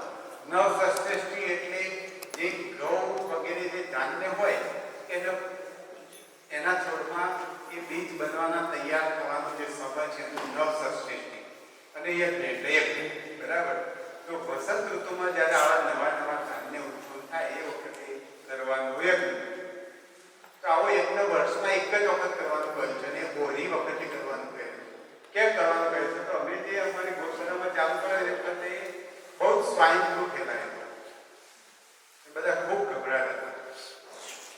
પછી અમારે જે આર્ય સમાજના આચાર્ય ત્યાં જ હતા. તેમને કહ્યું તમે વેદોમાં શોધો, આનું કંઈક પ્રમાણ છે હોળીના સાયન્સ. તેમણે વેદોમાં વાસંતી નવસશ્રેષ્ઠી યજ્ઞ શોધ્યું અને એના બધા દ્રવ્ય કયા કયા વાપરવા જોઈએ. અગ્નિહોત્રના લગતા જ છે દ્રવ્ય, બરાબર? એટલે આપણે અગ્નિહોત્ર સવાસન કરીએ વખતે આપણા ઘરનું વાતાવરણ થાય, બરાબર? એક થોડો એથી મોટો અગ્નિહોત્ર કરીએ તો 8 કિલોમીટર કે 1 કિલોમીટર ચોરસમાં વાતાવરણ થાય. પણ હોળી વખતે વસંત ઋતુમાં એટલા બધા જીવાણુઓ અથવા વાયરસનો પ્રકર્ષ હોય છે કે જેને કાબુ લેવો હોય તો આવા નાના નાના યજ્ઞ કામ ના લાગે. તે વખતે broad spectrum fumigation of whole society એટલે single time and single day, આખી સોસાયટીનું ફ્યુમિગેશન શુદ્ધિકરણ એક જ દિવસે ને એક જ સમયે કરવા માટે આ હોળીનો યજ્ઞ છે. હું ગામડામાં જતો જેમને બધા ભારતની પેલી હોળી હોય હું જોઉં છું, મને દયા આવે કે ભારત છે કશું છે. કારણ કે અંદર પ્લાસ્ટિકની કોથળીઓ પણ આખા ગામનો કચરો દેવને નાખે છે અને પછી એ ના નાખે તો લીમડાના લાકડા નાખ્યા હોય, લીલા લાકડા નાખે. એક પ્રદૂષણ દૂર કરવા માટે વપરાતો હોય છે. એના બદલે નવું પ્રદૂષણ કરે છે. તો યજ્ઞમાં કયા કયા લાકડા નાખવા જોઈએ? કયા કયા નાખવા જોઈએ? કાબરો, ખીચડો, બરાબર? હા,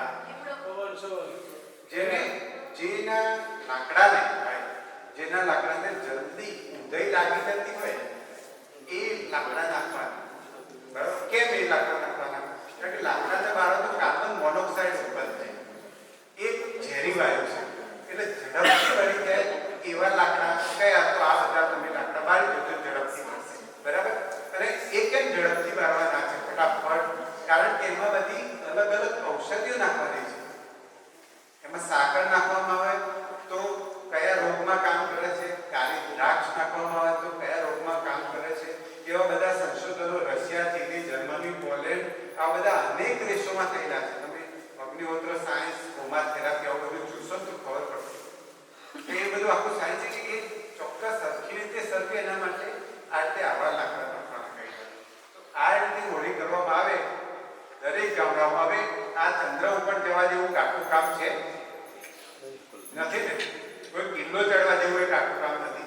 પણ જે ભૂલો કરતા હોય એ ભૂલોને સુધારી જેવી રીતે કરવાનું છે એવી રીતે આ બેઠેલા દરેક લોકો એક એક ગામમાં આવી આખી હોળી થાય એના માટે પ્રયત્ન કરે તો એ બહુ જ મોટું કામ થઈ જશે. તો આ રીતે આપણા તહેવારો ઉજવવાના. એ જ રીતે શરદ ઋતુ હોય છે તો મારી સાથે બોલીશું. રોગાણામ શારદી માતા. શરદ ઋતુ છે એ રોગોની માતા છે. તમે જો એ વખતે વાયરલ રોગ બધા રોગોમાં વધી જશે. હોસ્પિટલો પણ એ વખતે વધારે ડોક્ટરની સીઝન એ વખતે આવે છે, બરાબર? કેમ? તો પિત્તનો પ્રકોપ થતો હોય છે એટલા માટે દહીં, ભીંડા, અથાણા આ બધું શરદ ઋતુમાં ખાવાની ના પાડેલી છે. એના બદલે શું ખાવાનું કહ્યું છે? ખીર, દૂધપાક. પણ હવે દૂધપાકમાં શું તમને કહું તો પહેલા દૂધપાક સાદું હતું ને, હું તો સાદું કરતા સાચું હતું એમ કહું છું. તો પહેલા સાદું જીવન હતું એટલે એમાં સાકર નાખી હોય કે અંદર એલચી નાખી હોય અને ચોખા નાખી હોય. ખેતરના પકવેલા ગાયનું દૂધ હોય કે દૂધપાક બનાવતા ને આવા બધા રોગોથી બચતા. અત્યારે દૂધપાક તો બને જ છે, એનાથી વધારે બને છે, વધારે પીવાય છે. પણ અંદર બદામ, કાજુ, બધું નાખીને આગળ મેં કઈ એવા રોગો ઉત્પન્ન કરવાનું ફેક્ટરી આપવું પડે, બરાબર. પછી પાછી રહી ગયું હોય આખી શરદ ઋતુમાં ભૂલો, તો પાછી શરદ પૂર્ણિમા હોય એની રાતે આવું દૂધ પાક બનાવવાનો, એમાં પેલી રંગબેરંગી તૂટી ફૂટી કે પાનના કદાચ એ નાખવાની. આ એ ઓછું હોય એ બી પાછું ગોટા બને.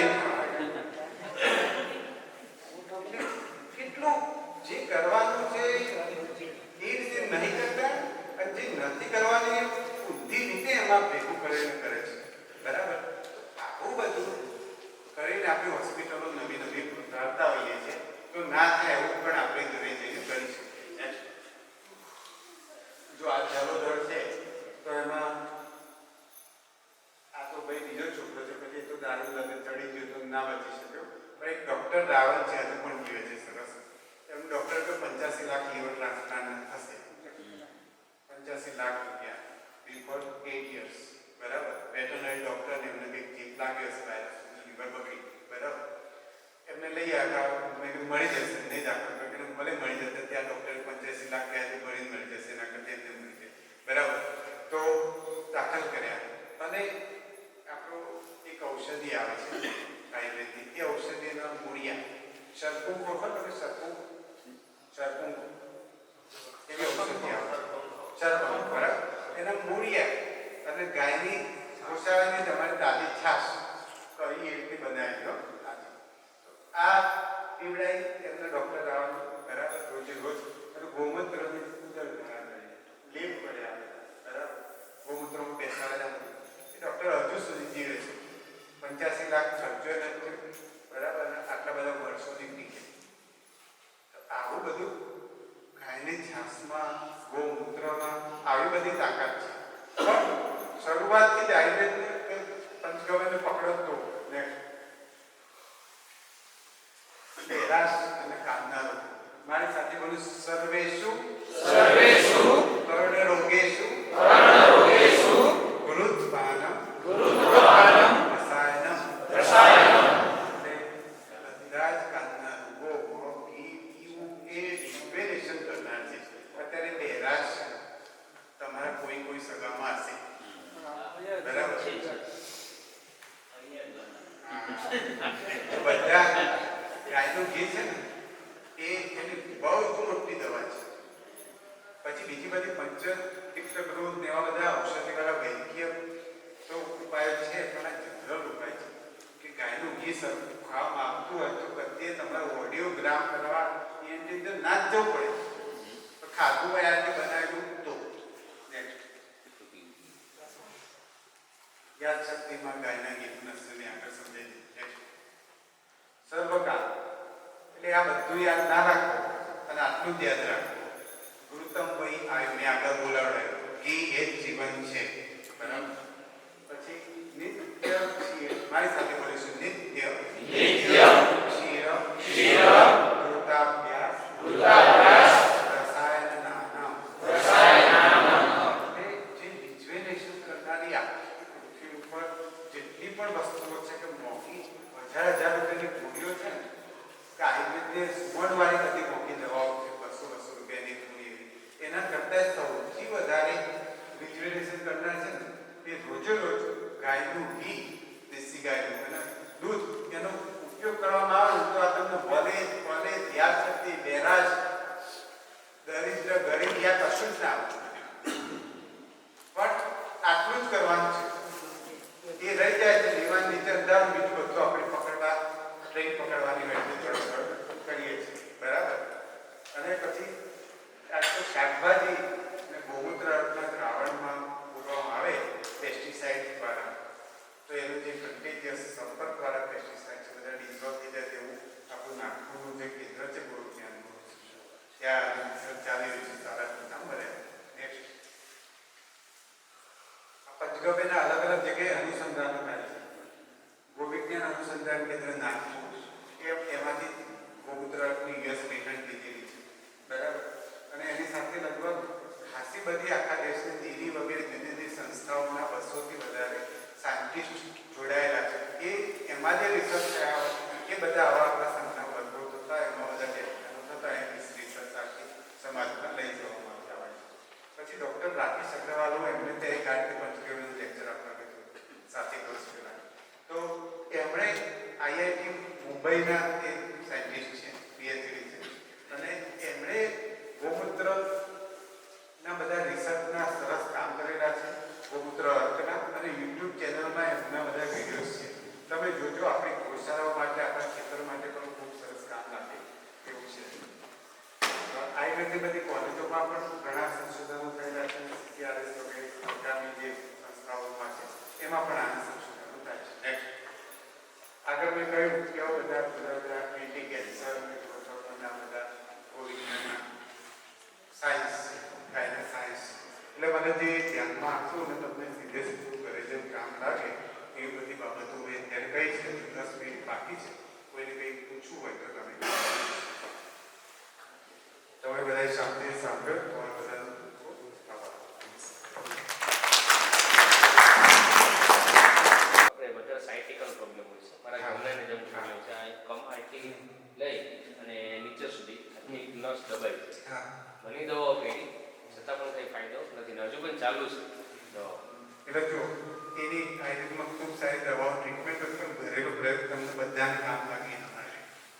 આમાંથી કેટલા લોકો એવા છે જેમને પારિજાત ભાઈ છે જીવનમાં અથવા તો ઘરે પારિજાત છે? બહુ સારી વાત છે. મને તેમ લાગે કે એક બે જણા હશે એટલા સારી બહુ સરસ. તો પારિજાત છે એ આની બહુ સારી દવા છે. પણ એની 100 દવાઓ હોય એમાં ત્યાં એક દવા છે. પારિજાતના 5 પત્તાનો ઉકાળો સવાર સાંજ પીવો. ધીમે ધીમે ફાયદો થશે. વજન ન ઉપાડવાનું, ઉકાળી પીવાનું, બરાબર. અને આપણું પંચગવ્યમાં જે તેલ વગેરે ખાવાનું બનાવતા હોય, જો શરીર અકળાઈ ના થતું હોય તો એ તેલ હલકાથી અહીંયા લગાડો તો એ ફાયદો કરે. પછી બાજરીના લોટમાં આ બધા સાંધાના દર્દીઓ બહુ જ હશે કોઈના ઘરમાં. તો બાજરીના લોટમાં હળદર, મીઠું, અજમો, ચૂનું એવું બધું ગરમ મસાલા બધું જે નાખી શકે નાખી ખીચું બનાવી દેવાનું. અને ખીચું છે ને એનું રોટલા જેવું થઈ જ્યાં દુખાવો હોય તમારે નહીં કમર, બરાબર, તો ત્યાં બાંધી દેવાનું અડધો કલાક. નવશેકું ગુલાબી પાટા તો ત્યાં વાયુ હોય એનું શમન થાય ને એટલે પણ ફાયદો કરશે. અને સાહેબ આપણે ગોળ ને ચૂનાનો ફાયદો કરીએ એ સારું કે નહીં? એ સારું છે, પણ એનો મને અનુભવ નથી. આ તો મારો વિષય છે સાચી કાંઈ મારા બધા દર્દી આ પ્રયોગ કરતા હશે. એ જ રીતે આપણે આંકડો હોય આપણી આજુબાજુમાં તો આંકડાના પત્તાને સરસવનું તેલ લગાવી બરાબર શેકી નાખવાનું, પર સિંદર છાંટી દેવાનું શેકી પછી એ પત્તા તમે બાંધી દો તો એ ફાયદો છે. પણ આવું તમારા ઘરમાં જો ગરડા જીવતા હોય તો આવું બોલું છું એના કરતાં ગરડાઓ પાસે વધારે આવડત છે આ બધી બાબતો. જેમ કે મેં હોળી વિશે મારા કાકીને પૂછ્યું તો કાકીએ કહ્યું કે ભાઈ હોળી કરે ને એ વખત પછી પેલા છાણાનું, હા બરાબર, એડો બનાવે તો એડો બધાએ નાખ્યો હોય પછી એ છાણા ડુંગા ભરે એનું અડધું ભરેલું છાણું હોય ને ગાયના ભેંસના મોઢે પગે એનો ધુમાડો આપી દે. કેમ આપે? કારણ ધ્યાનમાં છે ખરવા મહોત્સવ. તો ખરવા મહોત્સવ સરકાર કેટલો ખર્ચો કરે એના વેક્સિનેશનમાં. હોળી એટલા બધા અનેક ઉપયોગો માટે. આવું તો બીજા કેટલા ઉપયોગ હશે. સિરસ નીકળતો એટલે મારી મમ્મી છે ને એ મને દર વખતે બીજા દિવસે ડેરીમાં દૂધ ભરવા જાય એટલે કે ચાલ આ બરણીમાં રાખ ભરી દે હોળી સિરસ નીકળશે તો કામ લાગશે. આવું કેટલું બધું છે.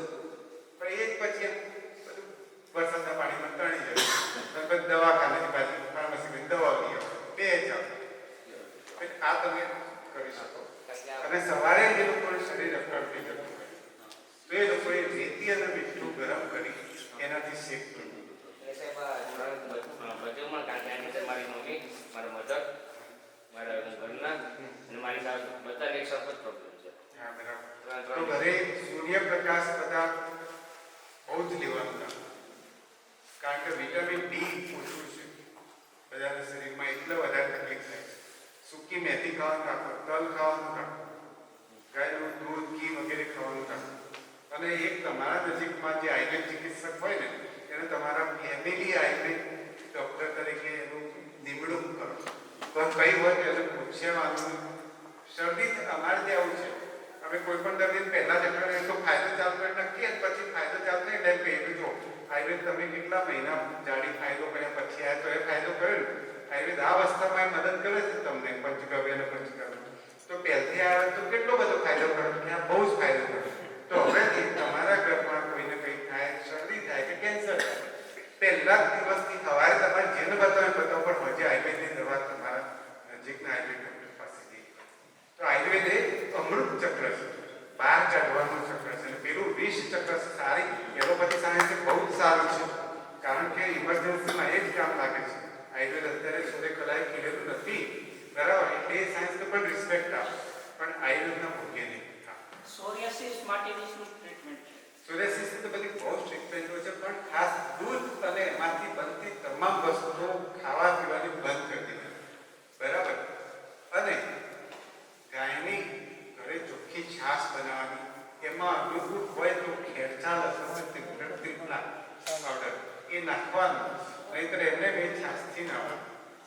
એક ઘરેલું પ્રયોગ કરી શકાય એવું છે. અને પિત્ત વગરનો સોરિયાસિસ હોય તો એમાં ગોમૂત્ર પણ તાજું થોડું લેવામાં આવે તો કફ વાત હોય ને ઇન્ટરપ સાથેનું હોય તો એમાં પણ સરસ કામ કરે છે. આટલું કહી શકાય. હા, એ ડાયાબિટીક ન્યુરોપેથી છે. એ ગાયનો ઘી મેં પેલું કહ્યું પગમાં ખાલી ચડે એમાં ફાયદો કરે. એમાં ગાયના ઘીનું પગના પ્રત્યે અત્યંત, બરાબર? અને ગાયનું ઘી જો શરીર જાડું ના હોય તો ખાવા પીવામાં વપરાશ એ રીતે મદદ કરશે. અને આયુર્વેદની દવાઓ પણ તમારા નજીકના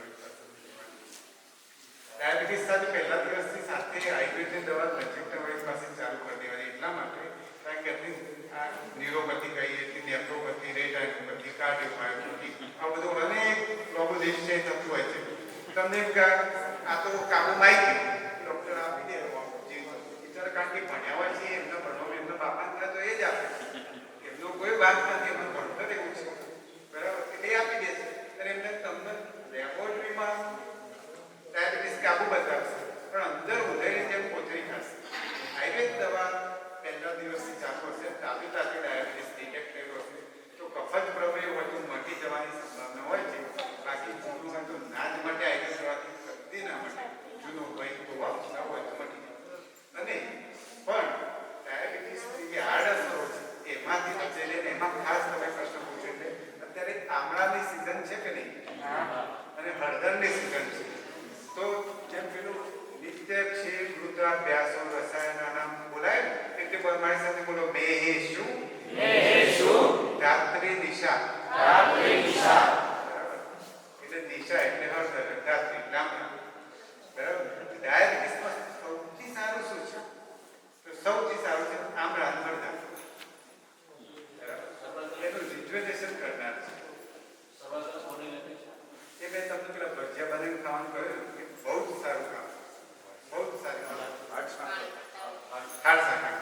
એટલે છે ને અમે અમારું દર્દીઓનું ખાવા પીવાની યાદી છે એમાં ફરજિયાત પાછળ લખી છે કે તમારા આયુર્વેદ દવાથી જલ્દી સાજા થવું હોય ને તો નગોળ, પારિજાત, ઓળસતી, અરડુસી, તુલસી આ બધું ઘરે ફરજિયાત વાપરવું, બરાબર?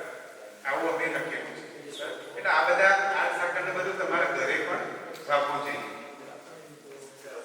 હવે 1 મિનિટ બાકી છે, પૂછી લો. આપણે હાડ સાકર છે તો એ તમે મારા પાસે પ્લાન્ટ છે ઘરના છોડની અંદર ઉગાડું છું, જે ઔષધિ છોડ હોય ને એ ઘરના આપણે કુંડામાં ઉગાડીએ છીએ, તો એ તમે છોલીને કેમ લેવાની કીધી? હવે છોડવું પડે કારણ કે એમાં ઓક્સિડેન્ટ છે બધું.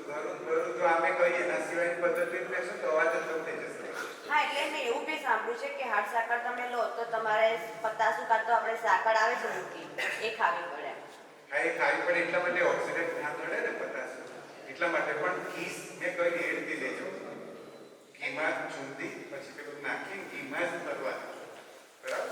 સાહેબ, આ દૂધની મલાઈ જે હોય એનો બીજો કયો ઉપયોગ થાય કે ભેગા કરીને તમે કીધું ભેગું કરીને ઘી ના, એને આપણે ચામડી ઉપર લગાડવા માટે ઉપયોગ કરવાનો. અચ્છા, એનું ઘી. કારણ કે ગ્રીસ છે ને એ તો બધા અમેરિકાના બધા સૈનિકો દૂર લડવા જતા રણમાં, એટલે એમને 2-3 મહિના ખોરાક રહે ને એટલા માટે ગ્રીસ બનેલા. અને જે કાળા તલનું તમે કીધું કે ગોળ સાથે નહીં, સાકર સાથે બનાવવાનું. હા, કોઈ પણ